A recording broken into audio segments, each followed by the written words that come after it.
89.6 FM Sargakshetra Radio Garage.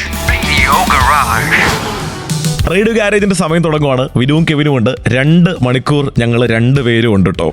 Cinema ഇഷ്ടപ്പെടുന്നവരാണ് എല്ലാവരും എന്ന് എനിക്കറിയാം. പലതരത്തിൽ പല രീതിയിൽ സിനിമ കാണുന്നവർ, ആസ്വദിക്കുന്നവരൊക്കെ ഉണ്ട്. അപ്പോൾ സിനിമ നമ്മൾ എവിടെ മുതൽ ഇഷ്ടപ്പെട്ട് തുടങ്ങും എന്ന് ചോദിച്ചാൽ, സിനിമ നേരിട്ട് കാണുന്നതിന് മുൻപേ സിനിമ ഇറങ്ങാൻ പോകുന്നുണ്ട് എന്ന വാർത്തകൾ നമ്മൾ അറിയും. പോസ്റ്ററുകൾ കാണും, ടീസർ കാണും, ട്രെയിലർ കാണും, സിനിമയുടെ ടീം അംഗങ്ങൾ, ക്രൂ മെമ്പേഴ്സിന്റെ ഇന്റർവ്യൂസ് കാണും.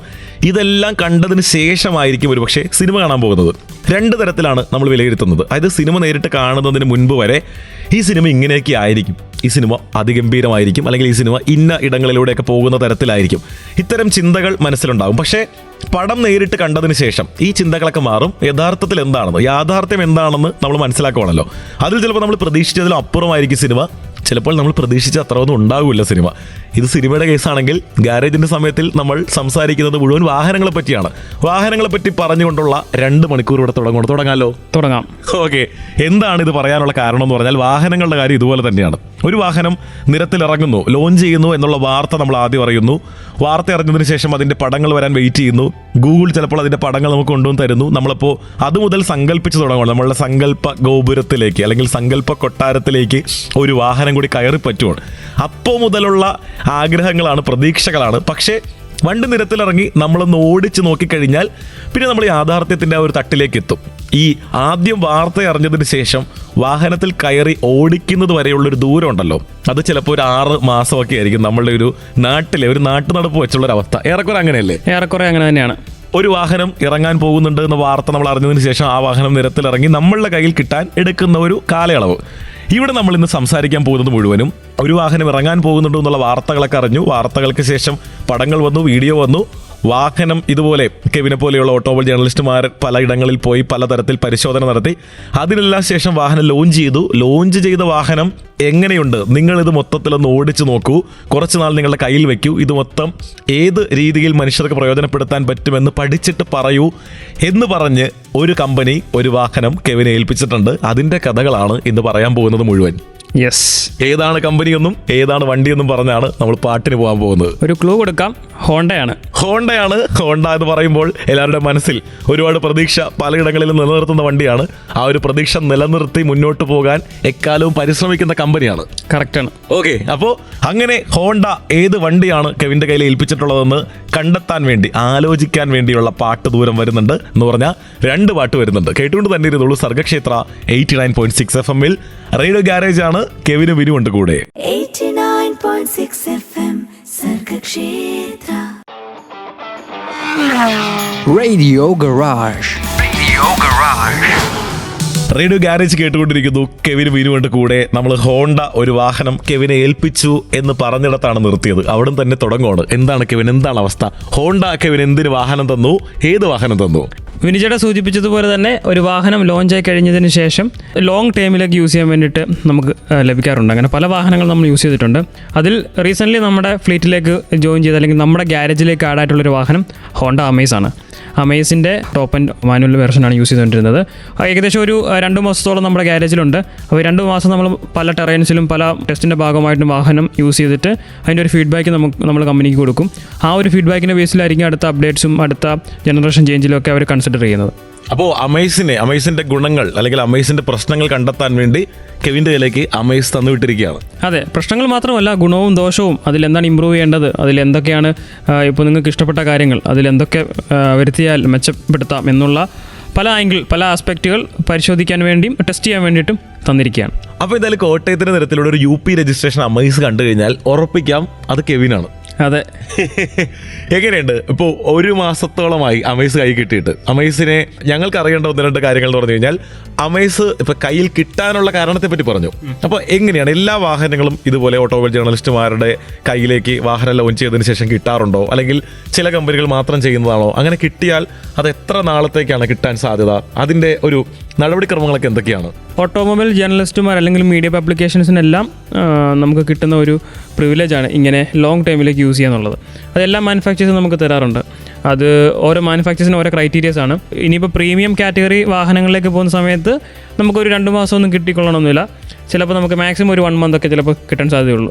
എന്നാലും ഒരു മിഡ് ലെവലിലേക്കൊക്കെ വരുന്ന സമയത്ത് ഞാൻ 1 ഇയറൊക്കെ വാഹനം യൂസ് ചെയ്തിട്ടുണ്ട്. മാരുതിയുടെ ഒക്കെ പല വാഹനങ്ങളും 1 ഇയറൊക്കെ എൻ്റെ കയ്യിൽ കിട്ടിയിട്ടുണ്ട്. അപ്പം അങ്ങനെ 1 ഇയർ വരെ യൂസ് ചെയ്തിട്ടുണ്ട്. 4 മാസം 6 മാസമൊക്കെയാണ് മിനിമം നമുക്ക് കിട്ടുന്ന ആ ഒരു ഡ്യൂറേഷൻ എന്ന് പറയുന്നത്. അപ്പോൾ അമേസ് കിട്ടിക്കഴിഞ്ഞിട്ട് ഇപ്പോൾ ഏറെക്കുറെ എല്ലാ രീതിയിലും അമേസിനെ പരീക്ഷിച്ചുകൊണ്ടിരിക്കുകയാണ്, പരിശോധിച്ചുകൊണ്ടിരിക്കുകയാണ്. ഇതുവരെയുള്ള ഫീഡ്ബാക്ക് എന്താണ് അമേസിനെ പറ്റി?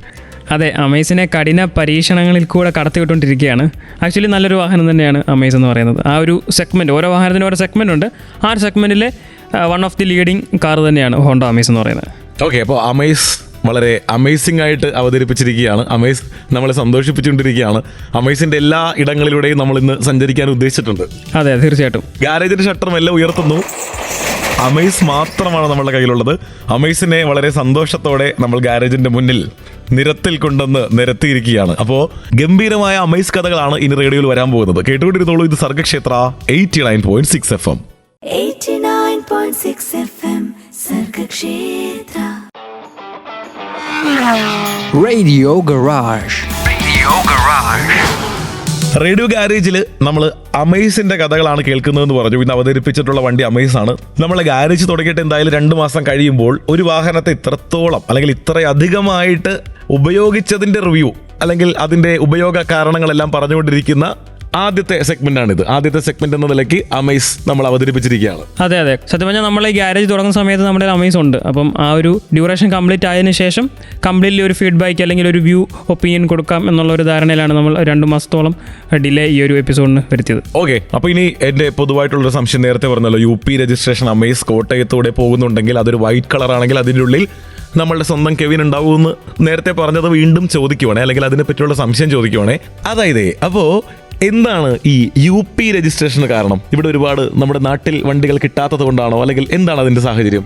ഞങ്ങൾ സ്പെഷ്യൽ കാറ്റഗറി ആൾക്കാരായതുകൊണ്ട് മറ്റ് സംസ്ഥാനങ്ങളിൽ നിന്നൊക്കെ നമുക്ക് വണ്ടികൾ വരാനുള്ള സാധ്യതകളുണ്ട്. അതുകൊണ്ടായിരിക്കാം. എന്നാൽ അങ്ങനെയല്ല, UP രജിസ്ട്രേഷൻ വരാനായിട്ടുള്ള ഒരു കാരണം എന്ന് പറയുന്നത് നമുക്ക് കിട്ടുന്ന വാഹനങ്ങളൊക്കെ തന്നെ ബ്രാൻഡ് നമുക്ക് ഡയറക്റ്റ് വരുന്ന വാഹനങ്ങളാണ്. അപ്പം ബ്രാൻഡിൻ്റെ ഹെഡ് ഓഫീസോ അല്ലെങ്കിൽ പ്ലാന്റോ ഒക്കെ ഇരിക്കുന്ന സ്ഥലത്ത് രജിസ്റ്റർ ചെയ്യുന്ന കമ്പനിയുടെ പർപ്പസിന് വേണ്ടിയിട്ട് രജിസ്റ്റർ ചെയ്യുന്ന വാഹനങ്ങളാണ് ഇവയൊക്കെ. അപ്പോൾ അതുകൊണ്ടാണ് ആ കമ്പനി ഏത് ലൊക്കേഷനിലാണോ സ്ഥിതി ചെയ്യുന്നത് ആ ലൊക്കേഷനിലെ RTO അഡ്രസ്സിലായിരിക്കും വാഹനം രജിസ്റ്റർ ചെയ്യുന്നത്. അതുകൊണ്ട് തന്നെയാണ് ഹോണ്ട UP അഡ്രസ്സിലേക്ക് അല്ലെങ്കിൽ UP നമ്പർ പ്ലേറ്റിൽ നമുക്ക് കിട്ടിയത്. മറ്റ് മാനുഫാക്ചേഴ്സിൽ പോകുന്ന സമയത്ത് ഡിഫറൻ്റ് ആണ്. ഇപ്പം മാരുതി പോകുന്ന സമയത്ത് നമുക്ക് മുംബൈ രജിസ്ട്രേഷൻ വരാറുണ്ട്, ഹരിയാന രജിസ്ട്രേഷൻ വരാറുണ്ട്. ബെൻസിലേക്കൊക്കെ പോകുന്ന സമയത്തും ടാറ്റയിലേക്കൊക്കെ പോകുന്ന സമയത്തൊക്കെ മഹാരാഷ്ട്രയാണ്.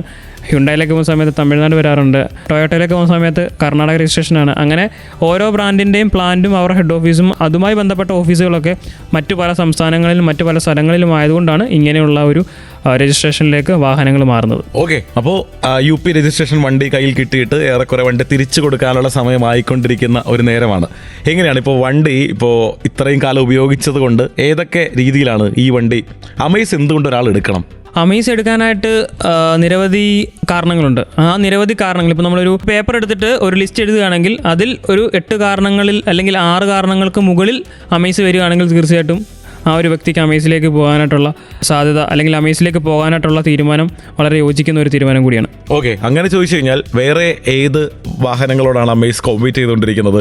ഏത് വാഹനം എടുക്കാൻ ഉദ്ദേശിച്ചിട്ടുള്ള ഒരാളാണ് ഒന്നുകൂടി ഒന്ന് ആലോചിക്കൂ, അമേസ് നല്ലൊരു ഓപ്ഷൻ അല്ലേ എന്ന് നമ്മൾ പറയേണ്ടത് ആരോടാണ്? അങ്ങനെ നോക്കുമ്പോൾ ഞാൻ മുമ്പ് സൂചിപ്പിച്ചതുപോലെ ഓരോ വാഹനങ്ങൾക്കും ഓരോ കാറ്റഗറി, ഓരോ സെഗ്മെൻ്റ് ഉണ്ട്.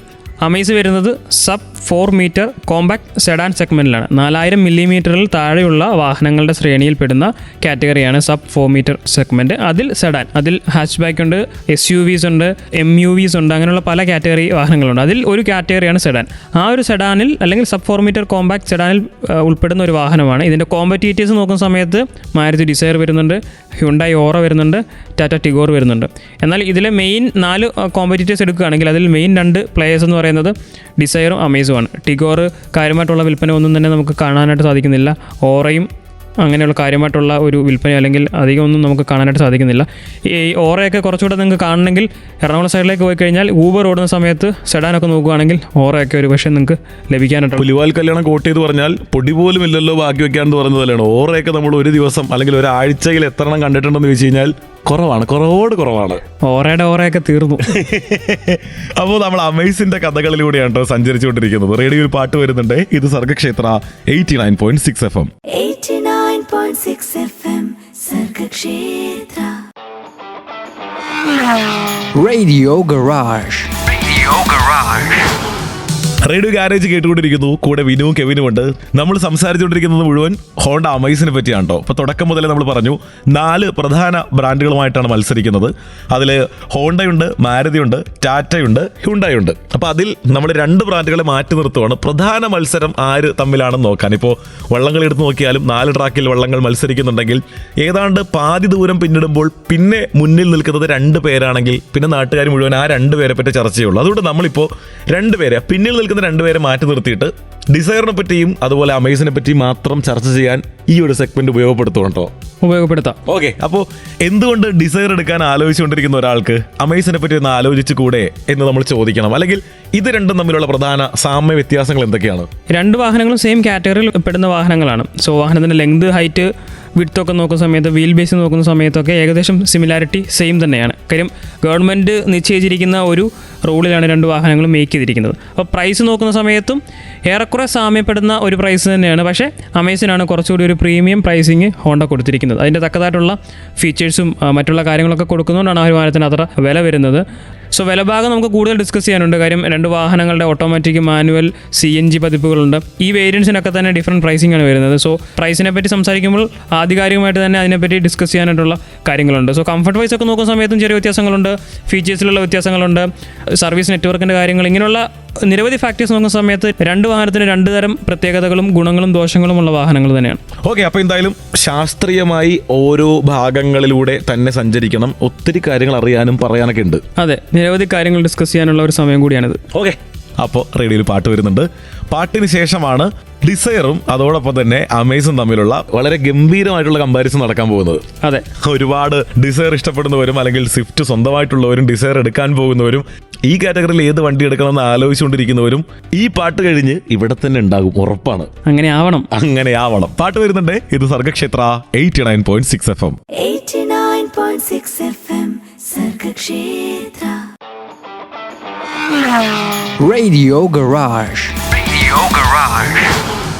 റേഡിയോ ഗാരേജിൽ നമ്മൾ അമേസിന്റെ അമേസിംഗ് ആയിട്ടുള്ള കഥകൾ കേട്ടുകൊണ്ടിരിക്കുന്നു. കൂടെ വിനുവും കെവിനും ഉണ്ട്. നമ്മൾ കെവിൻ, അമേസിന്റെ ഡിസൈൻ ഇപ്പോൾ എവിടെ നിന്ന് കണ്ടാലും ഒരാൾ നോക്കത്തക്ക രീതിയിലുള്ള, അല്ലെങ്കിൽ കൊള്ളാം നല്ല ക്ലാസ് എന്നൊക്കെ കൃത്യമായിട്ട് പറയാൻ പറ്റുന്ന, അല്ലെങ്കിൽ ആരും കണ്ടാൽ അങ്ങനെ പറഞ്ഞു പോകുന്ന തരത്തിലുള്ള ഗംഭീര ഡിസൈൻ ആണല്ലോ.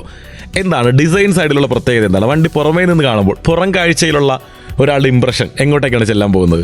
സത്യം പറഞ്ഞാൽ ഈ ഒരു 2025 ഏറ്റവും ലേറ്റസ്റ്റ് അപ്ഡേറ്റ് അമേസിന് കൊടുത്തത്. ഒരു ജനറേഷൻ ചേഞ്ച് എന്ന് വേണമെങ്കിൽ വിളിക്കാൻ പറ്റുന്ന രീതിയിലുള്ള ഡിസൈൻ ചേഞ്ചാണ് കൊടുത്തിരിക്കുന്നത്. വിനുചേട്ടൻ പറഞ്ഞ ചോദ്യത്തിന് കൃത്യമായ ഒരു മറുപടി തരികയാണെങ്കിൽ എലവേറ്റിൻ്റെ ഫ്രണ്ട് ഏരിയയും സിറ്റിയുടെ പിൻഭാഗത്തെ ഡിസൈനുമാണ് അമേസിൽ വന്നിരിക്കുന്നത്. അതായത് എലിവേറ്റിൻ്റെയും സിറ്റിയുടെയും ഒരു മിനിയേച്ചർ ഡിസൈനായിട്ടാണ് അമേസിലേക്ക് ഹോണ്ട പുതിയൊരു ഡിസൈൻ സ്ട്രാറ്റജി അവതരിപ്പിച്ചിരിക്കുന്നത്. ഓക്കെ, അത്യാവശ്യം 2 വണ്ടികളും എല്ലാവരുടെയും ഇടയിൽ സ്വീകാര്യമായ വണ്ടികളായതുകൊണ്ട് തന്നെ അതിൻ്റെ ഡിസൈൻ സംയോജിപ്പിച്ച ഒരു എഡിഷൻ പുറത്തിറക്കിയാൽ ഇത് തന്നെയാണ് ഡിസൈറുമായിട്ട് എങ്ങനെ മത്സരിക്കാം എന്നുള്ള ചിന്തയിൽ നിന്നായിരിക്കും ഈ ഒരു ഡിസൈനിലേക്ക് എത്തുന്നത്. തീർച്ചയായിട്ടും. കാര്യം 2024 നവംബറിലാണ് ഡിസൈറിൻ്റെ ഏറ്റവും ലേറ്റസ്റ്റ് ഇപ്പോൾ നമ്മൾ മാർക്കറ്റിൽ കാണുന്ന ആ ഒരു വാഹനം അവതരിപ്പിച്ചത്. അതിൻ്റെ ഡ്രൈവ് ഗോവയിൽ വെച്ചിട്ടായിരുന്നു. സോ ആ ഒരു സമയത്ത് നമുക്ക് മനസ്സിലായ കാര്യം, മാരുതി വളരെയധികം റിസർച്ച് ചെയ്തുകൊണ്ട് മാറ്റം വരുത്തിയിട്ടുള്ള ഒരു ഡിസൈൻ പാറ്റേണാണ്. നമ്മൾ നോർമലി നേരത്തെ ഡിസൈറിൽ കണ്ടിട്ടുള്ളത് സ്വിഫ്റ്റ് ഡിസൈർ എന്നുള്ള രീതിയിലായിരുന്നു ബ്രാൻഡ് ചെയ്തുകൊണ്ടിരുന്നത്. സ്വിഫ്റ്റിൻ്റെ ഒരു സെഡാൻ വേർഷൻ എന്നുള്ള രീതിയിലായിരുന്നു. എന്നാൽ 2024 കാലഘട്ടത്തിലേക്കൊക്കെ വന്ന സമയത്ത് മാരുതി ഡിസൈർ എന്നുള്ളൊരു ബ്രാൻഡ് ആക്കി മാറ്റിയത്, സ്വിഫ്റ്റ് ഡിസൈർ എന്നുള്ളതിന് പകരം ഡിസൈർ എന്നുള്ളൊരു ബ്രാൻഡ് മാത്രമാക്കി മാറ്റുന്ന രീതിയിലേക്ക് വരികയും അതിനു വേണ്ട മാറ്റങ്ങൾ ഉൾക്കൊള്ളിച്ചുകൊണ്ടുള്ള ഒരു ഡിസൈൻ പാറ്റേൺ ആണ് കൊടുത്തിരിക്കുന്നത്. അതായത് Audi A4 ഒക്കെ ഒരു ഡിസൈൻ സാമ്യം തോന്നുന്ന രീതിയിലാണ് ഡിസൈറിന് കൊടുത്തിരിക്കുന്ന ഡിസൈൻ. ആ ഒരു ഡിസൈർ 2024 നവംബറിലാണ് ലോഞ്ച് ആയത്. അതിനുശേഷം 2025 ജനുവരി സമയമായപ്പോഴേക്കും ഹോണ്ട വളരെയധികം ഒരു സ്ട്രാറ്റജിയോടുകൂടി അമേസിന് ഇത്തരത്തിലുള്ള ഒരു ഡിസൈൻ പാറ്റേൺ കൊടുത്തുകൊണ്ട് മാർക്കറ്റ് ഞെട്ടിച്ചിരിക്കുകയാണ്. അപ്പോൾ അത്യാവശ്യം ഡിസൈൻ കണ്ടാലും ഒരാൾക്ക് വാഹനം വാങ്ങിക്കാൻ തോന്നും. അപ്പോൾ ഇനിയിപ്പോൾ ഡിസൈൻ കഴിഞ്ഞ് വണ്ടിയുടെ അകത്തേക്കും എൻജിൻ സൈഡിലേക്കൊക്കെ ചെന്ന് കഴിഞ്ഞാൽ ഉറപ്പായിട്ടും എല്ലാവരും അത്ഭുതപ്പെടുത്തുന്ന കാര്യങ്ങൾ തന്നെയായിരിക്കും അവിടെ സംഭവിക്കാൻ പോകുന്നത്, അല്ലേ? എൻജിൻ സൈഡ് നോക്കുകയാണെങ്കിൽ അമേസ് ആയിരിക്കും കുറച്ചുകൂടെ കൂടുതൽ അത്ഭുതപ്പെടുത്തുന്ന ഒരു വാഹനം. എങ്ങനെ അമേസ് അത്ഭുതപ്പെടുത്തുന്നു എന്നതറിയാൻ വേണ്ടിയുള്ള കാത്തിരിപ്പാണ്ടോ. റേഡിയോയിൽ പാട്ട് വരുന്നുണ്ട്. ഇത് Sargakshetra 89.6 FM. 89.6 FM Sargakshetra. Radio Garage. Radio ഗാരേജിൽ വിനുവും കെവിനും ഉണ്ട്. നമ്മൾ അമേസിംഗ് ആയിട്ടുള്ള കഥകൾ കേട്ടുകൊണ്ടിരിക്കുമ്പോൾ കെവിൻ, ശരിക്കും പറഞ്ഞാൽ എനിക്ക് ചോദിക്കാനുള്ളത്, നമ്മൾ എൻജിൻ സൈഡ് കാര്യങ്ങൾ പറഞ്ഞു തുടങ്ങുകയാണ്, ഇന്റീരിയർ സൈഡ് കാര്യങ്ങൾ പറഞ്ഞു തുടങ്ങുകയാണ്. അവിടെ ഈ പവർഫുൾ ആണോ, ഇവൻ എത്രത്തോളം പവർ ഉള്ളതാണ് എന്നുള്ള ചോദ്യത്തിന് മറുപടിയായിട്ട് കെവിൻ മറുപടി പറയുന്നതിന് മുമ്പ് ഞാൻ ചോദിക്കുകയാണ്, പുതിയ സ്വിഫ്റ്റ് ഇറങ്ങിയതിന് ശേഷം ഒരുപാട് യങ്സ്റ്റേഴ്സിൻ്റെ ഇടയിൽ ഒരുപാട് വന്ന ചർച്ചയാണ്, നമ്മളുടെയൊക്കെ സങ്കല്പത്തിനനുസരിച്ചുള്ള വണ്ടി ആയില്ല, പവർ വെച്ച് നോക്കുമ്പോൾ ഇത് വേണ്ട, ഞങ്ങൾക്ക് പഴയ സ്വിഫ്റ്റ് മതി, ഇങ്ങനെ ഒത്തിരി പേർ പറഞ്ഞിട്ടുണ്ടല്ലോ. അതെ, ഇത് ഞങ്ങളുടെ സ്വിഫ്റ്റ് അല്ല, പഴയ സ്വിഫ്റ്റ് അല്ല എന്നുള്ള കമന്റ്സ് ആണ് നമുക്ക് ആ ഒരു യങ്സ്റ്റേഴ്സിൽ നിന്ന് കിട്ടിയത്. ഓക്കെ, അപ്പോൾ അങ്ങനെ ഒരു എല്ലാം കൊണ്ടും ഗംഭീരമായി വരുമ്പോൾ പവറിൽ വ്യത്യാസങ്ങൾ വന്നിട്ടുണ്ടോ? അമേസിന്റെ പവർ എങ്ങനെയാണ്? പവർ സൈഡ് നോക്കുമ്പോൾ നമ്മളെ അമേസ് അങ്ങോട്ടേക്ക് അടുപ്പിക്കുമോ? അമേസ് മാത്രമല്ല, ഹോണ്ടയുടെ വാഹനങ്ങളെല്ലാം ഒരു പവറിൻ്റെ കാര്യത്തിൽ നമുക്കൊരു പ്രത്യേക ഒരു അട്രാക്ഷൻ ആ ഒരു വാഹനത്തിനോടുണ്ട്. അത് ഡീസൽ ആയിക്കോട്ടെ പെട്രോൾ ആയിക്കോട്ടെ, ഇപ്പോഴും ഡിമാൻഡുള്ള ഒരു എഞ്ചിനും ഒരു ബ്രാൻഡുമാണ് ഹോണ്ട. അതാണ് പഴയ സിറ്റിക്കൊക്കെ ഇപ്പോഴും നല്ല ഡിമാൻഡ്, പഴയ സിവിക്കിനൊക്കെ നല്ല ഡിമാൻഡുള്ള ഒരു ടൈമിലാണ് നമ്മളിപ്പോഴും ജീവിക്കുന്നത്. അപ്പോൾ എൻജിൻ സൈഡിലേക്ക് വരുമ്പോൾ IV ടെക് എന്നുള്ള ഒരു കോഡ് നെയിം പറഞ്ഞാൽ തന്നെ മനസ്സിലാകും, ആ ഒരു വാഹന പ്രേമികളുടെ ഇടയിൽ അക്സെപ്റ്റൻസ് ഉള്ള ഒരു ഫാൻ ബേസ് ഉള്ള ഒരു എഞ്ചിനാണ് IV ടെക് എന്ന് പറയുന്നത്. കാര്യം നമുക്ക് ഇഷ്ടത്തിനനുസരിച്ച് ട്യൂൺ ചെയ്യാം, പവർ റീമാപ്പ് ചെയ്യാം, ഇങ്ങനെയുള്ള പല കാര്യങ്ങളും ഒരു സ്പോർട്സ് സൈഡിൽ നമുക്ക് ചെയ്യാനായിട്ട് സാധിക്കുന്ന ഒരു എഞ്ചിനാണ്. അപ്പം അതായത് എഞ്ചിൻ്റെ ഒരു ഗുണം പറയുകയാണെങ്കിൽ എത്ര ട്യൂൺ ചെയ്താലും എഞ്ചിൻ വളരെയധികം റിലയബിളാണ്. വേറെ മറ്റ് ബുദ്ധിമുട്ടുകളോ നമുക്ക് തലവേദനകളൊന്നും തന്നെ തരില്ല. നമുക്ക് എത്ര അഡീഷണൽ പവർ കയറ്റിയാലും വാഹനം സ്റ്റേബിളായിട്ട് പെർഫോമൻസ് ഒരു പ്രോപ്പറായിട്ട് തന്നുകൊണ്ടിരുന്നുള്ളൂ. നമ്മൾ പല എഞ്ചിനീയറിംഗ് കോളേജിലൊക്കെ പല ഇവന്റുകളുടെ ഭാഗമായിട്ടൊക്കെ ചെല്ലുമ്പോൾ അവിടെ ഓട്ടോ ഷോ നടക്കുന്നുണ്ടെങ്കിൽ, ഓട്ടോ ഷോയ്ക്ക് മോഡിഫൈ ചെയ്ത വണ്ടികൾ വരുന്നുണ്ടെങ്കിൽ അതിൻ്റെ നിയമസാധ്യതകളൊന്നും നമ്മളിവിടെ പറയുന്നില്ല കേട്ടോ. അനുമതി ഇല്ലാതെ ചെയ്യുന്ന പല കാര്യങ്ങളൊക്കെ ഉണ്ട്, അതൊക്കെ ശരിക്കും പറഞ്ഞാൽ അങ്ങനെ ചെയ്യാൻ പാടില്ലാത്തതാണ്. എന്നാലും ചിലയിടത്ത് പോകുമ്പോൾ നമ്മൾ കണ്ടിട്ടുള്ള വാഹനങ്ങൾ നിരത്തിയിട്ടിട്ടുള്ളതിൽ ഏറ്റവും കൂടുതൽ ഹോണ്ടയുടെ വണ്ടിയാണ്. അതെ, ഹോണ്ടയുടെ വണ്ടി ഇത്രത്തോളം മോഡിഫൈ ചെയ്ത് ഈ ലെവലാക്കാൻ പറ്റുമല്ലേ എന്ന് അത്ഭുതത്തോടെ നോക്കി നിന്നിട്ടുണ്ട് ഞാൻ പലപ്പോഴും. കറക്റ്റാണ്. അപ്പോൾ നമ്മൾ പവറിലേക്ക് ചെല്ലുമ്പോൾ എന്തൊക്കെ ഫീച്ചേഴ്സാണ് അടങ്ങിയിരിക്കുന്നത്? ആക്ച്വലി ഡിസൈറിലേക്ക് വരുന്ന സമയത്ത് 3 സിലിണ്ടർ എഞ്ചിനായിട്ട് മാറിയിട്ടുണ്ട്. അതുകൊണ്ടാണ് പഴയ ആ ഒരു പവർ നമുക്ക് ഫീൽ ചെയ്യാത്തത്. അത് മാരുതി എന്തുകൊണ്ട് കൊടുത്തെന്ന് ചോദിച്ചു കഴിഞ്ഞാൽ പുതിയ എമിഷൻ നോംസും അതുപോലെ വാഹനത്തിൻ്റെ കോസ്റ്റും മൈലേജ് ഫാക്ടേഴ്സൊക്കെ വെച്ചിട്ടാണ് അവർ പറയുന്നതെങ്കിൽ പോലും 24 കിലോമീറ്റർ മാരുതി ക്ലെയിം ചെയ്യുന്നുണ്ട്. പക്ഷേ 16-18 കിട്ടുന്ന മൈലേജ്. അതുകൊണ്ട് തന്നെ വാഹനത്തിൻ്റെ പവർ കുറഞ്ഞിട്ടുണ്ട്. ഒരു സിലിണ്ടർ കട്ട് ചെയ്തു, അതുകൊണ്ട് തന്നെ വാഹനത്തിന് കുറച്ചുകൂടെ നോയ്സ് കൂടുതലാണ്. വാഹനത്തിൻ്റെ എഞ്ചിൻ റൂമിൽ നിന്ന് കുറച്ചൊരു സൗണ്ട് നമുക്ക് കേൾക്കാനായിട്ട് സാധിക്കും. അതേസമയം അമേസിലേക്ക് വരുന്ന സമയത്ത് proper 4 cylinder 4 സിലിണ്ടറുള്ള 1.2 litre naturally aspirated എഞ്ചിനാണ് കൊടുത്തിരിക്കുന്നത്. ടർബോ പെട്രോൾ ഒന്നും തന്നെ നമുക്ക് ലഭിക്കുന്നില്ല. 89 bhp പവറും 110 Nm ടോർക്കും പ്രൊവൈഡ് ചെയ്യുന്ന ഒരു എഞ്ചിനാണ് കൊടുത്തിരിക്കുന്നത്. 5 സ്പീഡ് മാനുവലിലും CVT-ലും ലഭിക്കുന്നുണ്ട്. CVT-യെ പറ്റി പറയുമ്പോൾ കണ്ടിന്യൂസ് വേരിയബിൾ ട്രാൻസ്മിഷൻ എന്നുള്ള ഒരു ഓട്ടോമാറ്റിക് കോഡിലാണ് വാഹനം വരുന്നത്. നിലവിൽ ഈ ഒരു സെഗ്മെൻറ്റിലും ഈ ഒരു പ്രൈസ് നോക്കുന്ന സമയത്ത് ഇത്രയധികം സ്മൂത്തായിട്ടുള്ള ഒരു ഗിയർ ബോക്സ് കോമ്പിനേഷൻ നമുക്ക് വേറെ എങ്ങും കിട്ടാനില്ല. CVT one of the best reliability ഉള്ള നല്ല ഒരു കംഫർട്ട് കിട്ടുന്ന ഒരു ഗിയർ ബോക്സ് കോമ്പിനേഷനാണ്.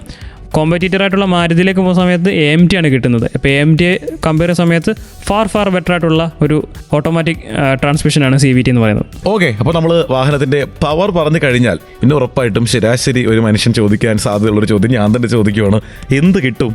അമേസ് എനിക്ക് കിട്ടിയ സമയത്ത് 12 ആയിരുന്നു വാഹനത്തിൽ ഉണ്ടായിരുന്ന മൈലേജ്.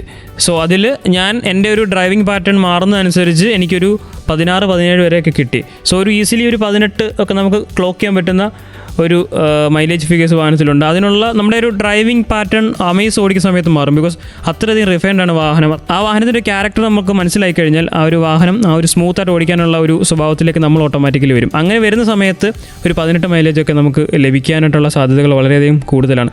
വാഹനം ചവിട്ടി പൊളിച്ച് ഓടിക്കാനുള്ള ഒരു ടെൻഡൻസി ഒന്നും നമുക്ക് തോന്നുന്നില്ല. എസ്പെഷ്യലി ഹോണ്ട വാഹനങ്ങൾ ഓടിക്കുന്ന സമയത്ത് നമ്മളും കുറച്ചുകൂടി ഒരു സേഫർ സൈഡിലേക്ക് വാഹനം ഓടിക്കാനായിട്ട് മാറും. ബിക്കോസ് വാഹനം നമ്മളെ ഓട്ടോമാറ്റിക്കലി അങ്ങനെ ഒരു അറ്റ്മോസ്ഫിയറിലേക്ക് കൊണ്ടുവരും. അതിൻ്റെ കംഫർട്ടും അതിൻ്റെ റൈഡിങ് ക്വാളിറ്റിയും അതിൻ്റെ സസ്പെൻഷനും അതിൻ്റെ മറ്റുള്ള സേഫ്റ്റി സൈഡ് നോക്കുന്ന സമയത്ത് മറ്റുള്ള റൈഡിങ് ആസ്പെക്ട് നോക്കുന്ന സമയത്തൊക്കെ തന്നെ വാഹനം നമ്മളെ ഒരു പ്രത്യേക ഒരു അറ്റ്മോസ്ഫിയറിലേക്ക് കൊണ്ടുവന്നിട്ട് കുറച്ചുകൂടി ബെറ്റർ ആയിട്ടുള്ള അല്ലെങ്കിൽ കുറച്ചുകൂടി ഒരു സെൻസിബിളായിട്ട് ഓടിക്കാനായിട്ട് വാഹനം തന്നെ നമ്മളെ പ്രേരിപ്പിക്കുന്ന ഒരു കൈൻഡ് ഓഫ് ഒരു ഡ്രൈവിംഗ് നേച്ചറാണ് അമേസിനുള്ളത്. ഓക്കെ, അപ്പോൾ ഇനി നമ്മൾക്ക് അറിയേണ്ടത് അമേസിൻ്റെ അകത്ത് എന്തൊക്കെയുണ്ടെന്നാണ്, ഇന്റീരിയർ കാഴ്ചകൾ എന്തൊക്കെയാണ് എന്നുള്ളതാണ്. അതിനുവേണ്ടി റേഡിയോയിൽ പാട്ട് വരുന്നുണ്ട്. പാട്ടുകൾക്ക് ശേഷമാണ് വണ്ടിക്കകത്തെ കഥകൾ പറയാൻ പോകുന്നത്. കേട്ടുകൊണ്ടിരുന്നോളൂ സർഗക്ഷേത്ര 89.6 FM-ൽ. റേഡിയോ ഗാരേജ് ആണ്. വിനുവും കെവിനും ഉണ്ട് കൂടെ. 89.6 FM Sargakshetra. Radio Garage. Radio ഗാരേജിൽ നമ്മൾ അമേസിനെ പറ്റി തന്നെയാണ് കേട്ടോ പറഞ്ഞുകൊണ്ടിരിക്കുന്നത്. 2025 പുറത്തിറങ്ങിയിട്ടുള്ള അമേസിന്റെ ഏറ്റവും ലേറ്റസ്റ്റ് വേർഷൻ 2 മാസം ഉപയോഗിച്ചതിന്റെ വെളിച്ചത്തിൽ കെവിൻ പറയുന്നതാണ്. ശരിക്കും പറഞ്ഞു കഴിഞ്ഞാൽ അത് അനുഭവ സാക്ഷി എന്നൊക്കെ വേണമെങ്കിൽ പറയാം. അങ്ങനെയൊക്കെ നമുക്ക് ആ ഒരു പ്രയോഗം നടത്താമല്ലോ. അതെ അങ്ങനെ നടത്താം. അനുഭവത്തിന്റെ വെളിച്ചത്തിൽ പറയുന്ന കഥകളാണ്. അപ്പോൾ വണ്ടിയുടെ അകത്തേക്ക് കാര്യങ്ങൾ എത്തുവാണ്. അമേസിന്റെ ഇന്റീരിയർ എങ്ങനെയാണ്? ഇന്റീരിയറിനെ പറ്റി പറയുമ്പോൾ ഞാൻ മുമ്പ് പറഞ്ഞിട്ടുള്ള ആ ഒരു ടൈമിലേക്ക് തന്നെ ഞാൻ വരികയാണ്. 2025 ജനറേഷനിലേക്ക് വന്ന സമയത്ത് കാര്യമായിട്ടുള്ള മാറ്റങ്ങൾ വന്നിട്ടുണ്ട്. പഴയ അമേസുമായിട്ട് നോക്കുന്ന സമയത്ത് പോലും നമ്മൾ എലിവേറ്ററിലൊക്കെ കണ്ടിട്ടുള്ള അല്ലെങ്കിൽ സിറ്റിയിൽ കണ്ടിട്ടുള്ള രീതിയിലേക്കുള്ള ഡിസൈൻ പാറ്റേണിലൊക്കെ വന്നിട്ടുണ്ട്. ഇൻഫർടൈൻമെൻറ്റ് സിസ്റ്റം മാറിയിട്ടുണ്ട്, ഡാഷ്ബോർഡിൻ്റെ ഡിസൈൻ മാറിയിട്ടുണ്ട്, നിരവധി ഫീച്ചേഴ്സ് ആഡ് ചെയ്തിട്ടുണ്ട്. എയ്ഡാസ് പോലുള്ള കാര്യങ്ങളൊക്കെ തന്നെ വരുന്നുണ്ട്. ഓട്ടോമാറ്റിക്കലി വാഹനം ബ്രേക്ക് ചെയ്യും. ഒരു ആക്സിഡൻറ്റ് അല്ലെങ്കിൽ കൊളിഷൻ്റെ ഒരു സിനാരി ഉണ്ടെങ്കിൽ വാഹനം ക്യാമറ ബേസിലുള്ള റഡാറാണ്. വാഹനം ഓട്ടോമാറ്റിക്കലി ഡിറ്റക്ട് ചെയ്തിട്ട് വാഹനം സ്റ്റോപ്പ് ആകും. അതുപോലെ തന്നെ മുമ്പിലത്തെ വാഹനത്തിൻ്റെ സ്പീഡ് അനുസരിച്ച് ഈ ഒരു വാഹനത്തിൻ്റെ സ്പീഡ് അഡ്ജസ്റ്റ് ചെയ്യും. ഇങ്ങനെയുള്ള നിരവധി എയ്ഡാസ് പരമായിട്ടുള്ള ഫീച്ചേഴ്സ് ലഭിക്കുന്നുണ്ട്. അത് ടോപ്പ് എൻഡിൽ മാത്രമേ ലഭിക്കുകയുള്ളൂ. അതിൽ വേറൊരു ഇൻട്രസ്റ്റിംഗ് കാര്യമുള്ളത്, എയ്ഡാസ് പോലുള്ള കാര്യങ്ങളൊക്കെ നമുക്ക് നോർമലി ലഭിക്കുന്നത് ഓട്ടോമാറ്റിക് വേരിയൻസിലാണ്. എന്നാൽ മാനുവലിൽ പോലും ഹോണ്ട എയ്ഡാസിൻ്റെ ഒരു ഫീച്ചർ കൊടുത്തിട്ടുണ്ട്. അത് തീർച്ചയായിട്ടും നമ്മളൊരു കൈയടിക്കേണ്ട അല്ലെങ്കിൽ അഭിനന്ദിക്കേണ്ട ഒരു കാര്യം കൂടിയാണ്. നോർമലി എല്ലാ മാനുഫാക്ചേഴ്സും ചെയ്യുന്നത് ഓട്ടോമാറ്റിക്കലാണ്. കാര്യം അതാണ് കുറച്ചുകൂടി എളുപ്പം. വാഹനത്തിനെ കൺട്രോൾ ചെയ്യാനും ഒക്കെ നോക്കുന്ന സമയത്ത് അതാണ് എളുപ്പം. പക്ഷേ മാനുവൽ വാഹനങ്ങളിൽ അത് കൊടുക്കുമ്പോൾ അതിനുവേണ്ടി ട്യൂൺ ചെയ്തിട്ടുള്ള, അതിനുവേണ്ടി അത്തരം രീതിയിലേക്ക് എഞ്ചിനീയറിംഗ് ചെയ്തിട്ടുള്ള ഒരു സിസ്റ്റമാണ് ഹോണ്ട അമേസിൽ നമുക്ക് കാണാനായിട്ട് സാധിക്കുന്നത്. ഓക്കെ, അപ്പോൾ ഇനി വണ്ടിക്ക് അകത്തേക്ക് കയറി കഴിഞ്ഞാൽ വണ്ടിയുടെ അകത്തെ സീറ്റ് മുതൽ അങ്ങോട്ടേക്ക് എങ്ങനെയാണ്? നമ്മൾ ഇരിക്കുന്ന ഒരാളെ നിരാശപ്പെടുത്താൻ പാകത്തിനുള്ള എലമെന്റ്സ് ഒന്നും ഇല്ലാത്തതാണ് അമേസ് എന്ന് ഞങ്ങൾ വിശ്വസിച്ചോട്ടെ. അങ്ങനെ വിശ്വസിക്കാൻ വരട്ടെ. പിൻഭാഗത്ത് ബാക്കിലിരിക്കുന്ന സമയത്ത് നമ്മളെ നിരാശപ്പെടുത്താത്ത ഒരു സീറ്റാണ് കൊടുത്തിരിക്കുന്നത്. 3 പേർക്ക് വളരെ കംഫർട്ടായിട്ട് ദീർഘദൂര യാത്രകൾക്കൊക്കെ പറ്റുന്ന രീതിയിലുള്ള സീറ്റാണ് കൊടുത്തിരിക്കുന്നത്. പിൻഭാഗത്ത് AC വെൻസ് കിട്ടുന്നുണ്ട്, ചാർജിങ് പോർട്സും ഒക്കെ നമുക്ക് ലഭിക്കുന്നുണ്ട്. അതുകൊണ്ട് തന്നെ പിൻഭാഗത്ത് കുറച്ചുകൂടി കംഫർട്ടായിട്ട് യാത്ര ചെയ്യാൻ പറ്റുന്ന ഒരു സീറ്റാണ് കൊടുത്തിരിക്കുന്നത്. എന്നാൽ ഡ്രൈവർ സീറ്റിലേക്ക് വരുന്ന സമയത്ത് കംഫർട്ടൊക്കെ തരുന്ന സീറ്റാണ്. പക്ഷേ നമ്മുടെ ആ ഒരു തുടഭാഗം ഇരിക്കുന്ന അണ്ടർ തൈ സപ്പോർട്ട് എന്നൊക്കെ നമ്മൾ വിശേഷിപ്പിക്കുന്ന ആ ഒരു ഏരിയ നമ്മൾ പ്രതീക്ഷിക്കുന്ന ആ ഒരു കംഫർട്ട് നമുക്ക് ഓഫർ ചെയ്യുന്നില്ല. അത് കുറച്ചുകൂടി നല്ലൊരു കംഫർട്ട് കിട്ടുന്ന ഒരു കുഷണി ആയിട്ടുള്ള ഒരു സീറ്റിംഗ് കോൺഫിഗറേഷൻ കൊടുത്തായിരുന്നെങ്കിൽ ദീർഘദൂര യാത്രകൾക്കൊക്കെ നമുക്ക് വളരെയധികം കംഫർട്ട് ആസ് എ ഡ്രൈവർക്കും കോ ഡ്രൈവർക്കും ലഭിച്ചേനേയും. അത് മാത്രമാണ് എനിക്ക് ആ ഒരു സീറ്റിൻ്റെ കാര്യത്തിൽ ഹോണ്ടയോട് ഇമ്പ്രൂവ് ചെയ്യാനായിട്ട് നിർദ്ദേശിക്കേണ്ട ഒരു കാര്യം. അപ്പോൾ ഇത് ഹോണ്ടയോട് നേരിട്ട് പറയാൻ തന്നെ തീരുമാനിച്ചിട്ടുണ്ട്. ഓൾറെഡി ഞാൻ മെയിൽ ടൈപ്പ് ചെയ്ത് വെച്ചിട്ടുണ്ട്, ഇനി സെൻഡ് ചെയ്താൽ മാത്രം മതി. ഓക്കെ, അപ്പോൾ ഇതും കൂടി കേട്ടിട്ട് ഹോണ്ട അടുത്തൊരു സെഗ്മെന്റ് വരുമ്പോൾ ഉറപ്പായിട്ടും മാറ്റങ്ങൾ വരാൻ ഉള്ള എല്ലാ സാധ്യതകളുണ്ട്. അതിനകത്ത് എടുത്തു പറയേണ്ട ഒരു കാര്യം, പ്രീവിയസ് അമേസിൽ കൊടുത്തിരിക്കുന്ന പിൻഭാഗത്ത് 3 പേർക്കുള്ള സീറ്റാണ് ഞാൻ പറഞ്ഞല്ലോ. അതിൽ നമ്മുടെ തല ചാരുന്ന ആ ഒരു ഏരിയ ഉണ്ട്, ഹെഡ് റെസ്റ്റ് എന്നാണ് അതിനെ വിളിക്കുക. ആ ഹെഡ് റെസ്റ്റ് പ്രീവിയസ് ജനറേഷൻ അമേസിലും ഹോണ്ട സിറ്റിയിലും കൊടുത്തിരിക്കുന്നത് നമുക്ക് അത്ര ഒരു കംഫർട്ട് കിട്ടാത്ത ഒരു എലമെൻറ്റിലുള്ള ഒരു പാറ്റേണാണ് കൊടുത്തിരിക്കുന്നത്. അത് നമ്മൾ നിരന്തരം ഹോണ്ടയെ വിമർശിച്ചുകൊണ്ടിരുന്നൊരു കാര്യമാണ്. അത് ഈ ഒരു അമേസ് വന്നപ്പം നമുക്കതിൽ ചേഞ്ചസ് നമ്മൾ കണ്ടു. ആ ഒരു ചേഞ്ചസ് തന്നെയാണ് പുതിയ സിറ്റിയിൽ നമ്മൾ കാണാനായിട്ട് സാധിക്കുന്നത്. അപ്പോൾ അങ്ങനെയുള്ള നിർദ്ദേശങ്ങളും വിമർശനങ്ങളും നമ്മൾ കൊടുത്തു കഴിഞ്ഞാൽ അക്സെപ്റ്റ് ചെയ്യുന്നൊരു ബ്രാൻഡ് കൂടിയാണ് ഹോണ്ട. അതുകൊണ്ട് തന്നെ ഇപ്പോൾ പ്രിപ്പയർ ചെയ്ത് വെച്ചിരിക്കുന്ന ഈ ഒരു നിർദ്ദേശവും അല്ലെങ്കിൽ ഈ ഒരു വിമർശനവും തീർച്ചയായിട്ടും വരും നാളുകളിൽ നമുക്ക് അതിനൊരു റിസൾട്ട് കാണാനായിട്ട് സാധിക്കും. ഓക്കെ, അപ്പോൾ എന്തായാലും ഗുണങ്ങൾ പറഞ്ഞു, അതോടൊപ്പം തന്നെ തിരുത്തേണ്ട കാര്യങ്ങൾ പറഞ്ഞു. അങ്ങനെയാണല്ലോ ശരിക്കും ഒരാൾ നന്നാകുന്നത്, അല്ലെങ്കിൽ ഒരു വണ്ടി നന്നാകുന്നത്. അതെ, നമ്മുടെ ആഗ്രഹം അത് തന്നെയാണ്. വാഹനങ്ങൾ നന്നാകുക, നല്ല ക്വാളിറ്റിയുള്ള വാഹനങ്ങൾ എല്ലാവർക്കും കിട്ടുക എന്നുള്ളതാണ് നമ്മുടെ ഉള്ളിലെ ആ ഒരു ആഗ്രഹം എന്ന് പറയുന്നത്. ഇനിയിപ്പോൾ നമ്മൾ നേരെ വിലയിലേക്കാണ് പോകുന്നത്. വണ്ടി ഏത് വില മുതൽ എവിടം വരെ അവൈലബിൾ ആണ്? എന്തൊക്കെയാണ് ആ വിലയിൽ നമുക്ക് ലഭിക്കുന്ന ഫീച്ചേഴ്സ്? വിലയിലേക്ക് വരുന്ന സമയത്ത് എക്സ്ഷോറൂം വില ഏറ്റവും ബേസ് വേരിയന്റിന് നോക്കുമ്പോൾ 7,40,000 രൂപയാണ്. കോട്ടയത്തെ ബേസ് വേരിയന്റിന്റെ ഓൺ റോഡ് വില എന്ന് പറയുന്നത് 9,30,000 രൂപയാണ്. ഇതിന്റെ കോമ്പറ്റീറ്റർ ഡിസൈറുമായിട്ട് കമ്പയർ ചെയ്യുന്ന സമയത്ത് വില കൂടുതലാണ് എന്ന് തോന്നുമെങ്കിൽ പോലും ആകെപ്പാടെ 3 വേരിയൻസ് മാത്രമേ അമേസിലുള്ളൂ. VX ആൻഡ് ZX എന്നിങ്ങനെ 3 വേരിയൻസിൽ മാനുവൽ, ഓട്ടോമാറ്റിക് എന്നീ ട്രാൻസ്മിഷനിലാണ് നമുക്ക് ലഭിക്കുന്നത്. സെക്കൻഡ് വേരിയൻറ്റിലേക്ക് പോകുന്ന സമയത്ത് 10,56,000 രൂപ ഓൺ റോഡ് കോട്ടയം വില നമുക്ക് ലഭിക്കും. തേർഡ് വേരിയൻറ്റ് ടോപ്പ് എൻഡിലേക്ക് പോകുന്ന സമയത്ത് 11,47,000 രൂപ നമുക്ക് ലഭിക്കും. 3 വേരിയൻസ് മാത്രം കൊടുത്തിരിക്കുന്നതുകൊണ്ട് തന്നെ ബേസ് വേരിയൻ്റ് എടുത്താൽ പോലും ഫീച്ചേഴ്സിലൊന്നും വലിയൊരു കോംപ്രമൈസ് ഒന്നും ഇല്ലാത്ത രീതിയിലുള്ള ഒരു ഫീലിംഗ് നമുക്ക് കിട്ടും. അത് തന്നെ ഇപ്പോൾ സെക്കൻഡ് വേരിയൻറ്റിലേക്ക് പോകുന്ന സമയത്താണെങ്കിലും ഓൾമോസ്റ്റ് ടോപ്പ് എൻഡിനോട് സാമ്യമുള്ള ഫീച്ചേഴ്സ് തന്നെ നമുക്ക് ലഭിക്കും. എന്നാൽ എയ്ഡാസ് പോലുള്ള ഫീച്ചേഴ്സ് ആയിരിക്കും നമുക്ക് മിസ് ഔട്ട് ആവുന്ന കുറച്ച് ഫീച്ചേഴ്സ് എന്ന് പറയുന്നത്. അതേസമയം ഡിസൈറിലേക്ക് വരുന്ന സമയത്ത് 4 വേരിയൻസ് ഉണ്ട്. അപ്പോൾ ഏറ്റവും ബേസ് വേരിയൻ്റ് എടുക്കുന്ന സമയത്ത് തികച്ചും ബേസിക് ആയിട്ടുള്ള ഒരു ഫീച്ചേഴ്സ് മാത്രമേ ലഭിക്കുകയുള്ളൂ. അത് വെച്ച് കമ്പയർ ചെയ്യുന്ന സമയത്ത് കുറച്ച് പ്രൈസ് കൂടുതലാണെങ്കിൽ പോലും ഒരു ക്വാളിറ്റിയുള്ള, കുറച്ച് റിലയബിലിറ്റി ഉള്ള, മൈലേജ് ഓറിയൻറ്റഡ് ആയിട്ടുള്ള, കുറച്ച് കംഫർട്ട് ഓഫർ ചെയ്യുന്ന ഒരു വാഹനത്തിലേക്ക് നമുക്ക് സ്വിച്ച് ചെയ്യാനായിട്ട് സാധിക്കും. ആൻഡ് വാങ്ങുന്ന ഒരാൾക്ക് നിരാശപ്പെടാൻ സാധ്യതയില്ലാത്ത രീതിയിലാണ് ആ ഒരു ഹോണ്ട ബേസ് വേരിയൻറ്റിൻ്റെ പ്രൈസും ഫീച്ചേഴ്സും സെറ്റ് ചെയ്തിരിക്കുന്നത്. ഓക്കെ, അപ്പോൾ എന്തായാലും അമേസിനെ പറ്റി അറിയേണ്ടതിനും അപ്പുറം കാര്യങ്ങൾ അറിഞ്ഞ സ്ഥിതിക്ക് റേഡിയോയിൽ പാട്ടുകൾ വരുന്നുണ്ട്. ആ പാട്ടിൻ്റെ നേരത്ത് നമ്മൾ അവതരിപ്പിച്ച അമേസിനെ നേരെ ഗാരേജിനകത്തേക്ക് കയറ്റുവാണ്. ഗാരേജിൻ്റെ ഷട്ടർ മെല്ലെ ഒരറ്റം മുതൽ അടച്ച് തുടങ്ങാൻ പോകുകയാണ് എന്ന് കരുതി ഗാരേജ് തീർന്ന് ഞങ്ങൾ രണ്ടാളും പിരിഞ്ഞു പോയി എന്ന് വിചാരിക്കരുത്. ഒരു വലിയ പ്രഖ്യാപനമാണ് ഈ പാട്ടിന് ശേഷം, അല്ലെങ്കിൽ വരാൻ പോകുന്ന പാട്ടുകൾക്ക് ശേഷം നടക്കാൻ പോകുന്നത്. ഈ പ്രഖ്യാപനത്തിൻ്റെ പ്രത്യേകത, ഗാരേജ് തുടങ്ങിയതിന് ശേഷം ഇത്രയും വലിയൊരു പ്രഖ്യാപനം നമ്മൾ നടത്തിയിട്ടില്ല. അത് എനിക്ക് തോന്നുന്നില്ല മറ്റുള്ള ഏത് പ്ലാറ്റ്ഫോമിൽ പോയാലും നമ്മുടെ ഓഡിയൻസിനോ അല്ലെങ്കിൽ ഇത് കേൾക്കുന്ന ആർക്കാണെങ്കിലും അറിയാൻ പറ്റുമെന്ന്. ഓക്കെ, അപ്പോൾ അത്രത്തോളം എക്സ്ക്ലൂസീവ് ആയിട്ടുള്ള ഒരു വലിയ പ്രഖ്യാപനമാണ് നടക്കാൻ പോകുന്നത്. എന്താണ് ഏതാണ് എന്നൊക്കെ ഉടൻ തന്നെ പറയാട്ടോ. റേഡിയോയിൽ പാട്ടുകൾ വരുന്നുണ്ട്. ഇത് സർഗക്ഷേത്ര 89.6 FM.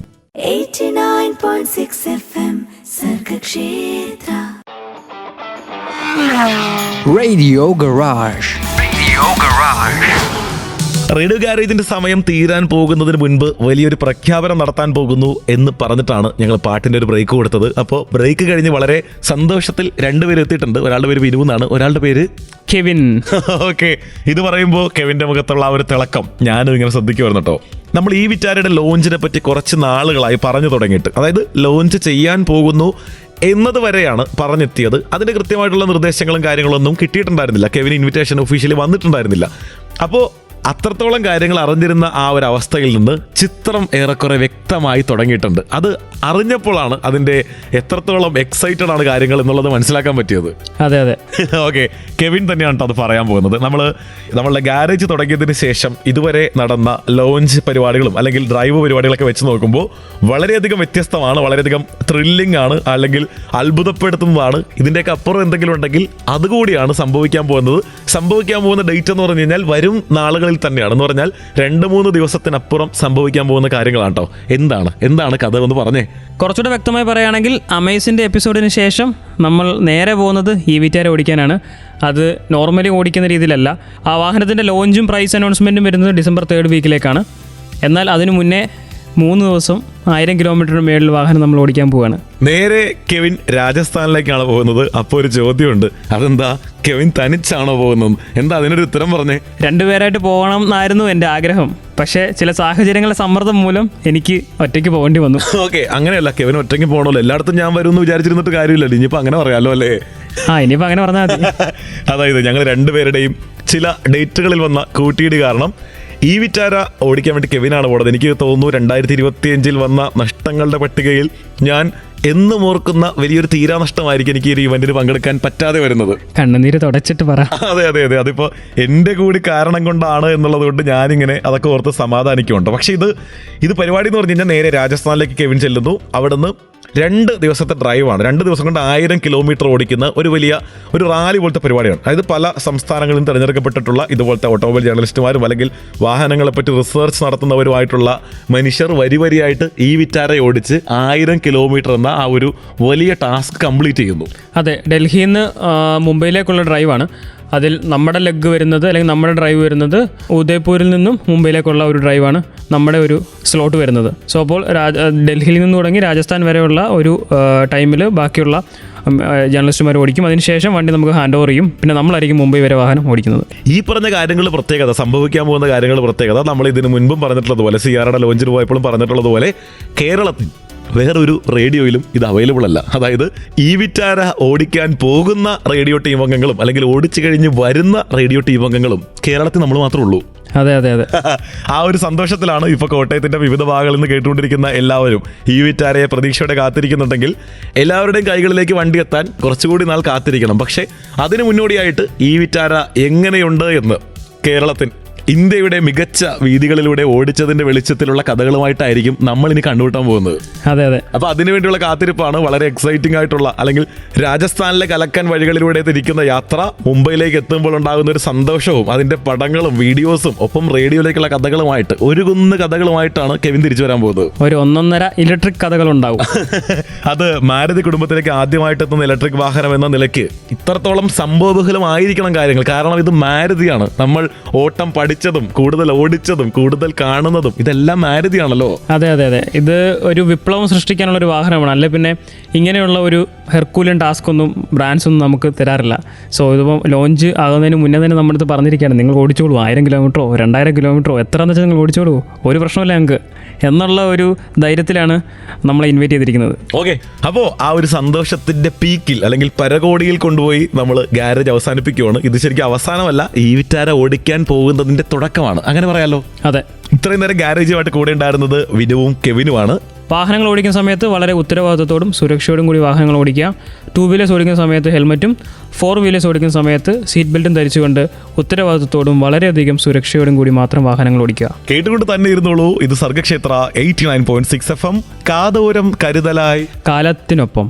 89.6 FM സർഗക്ഷേത്ര.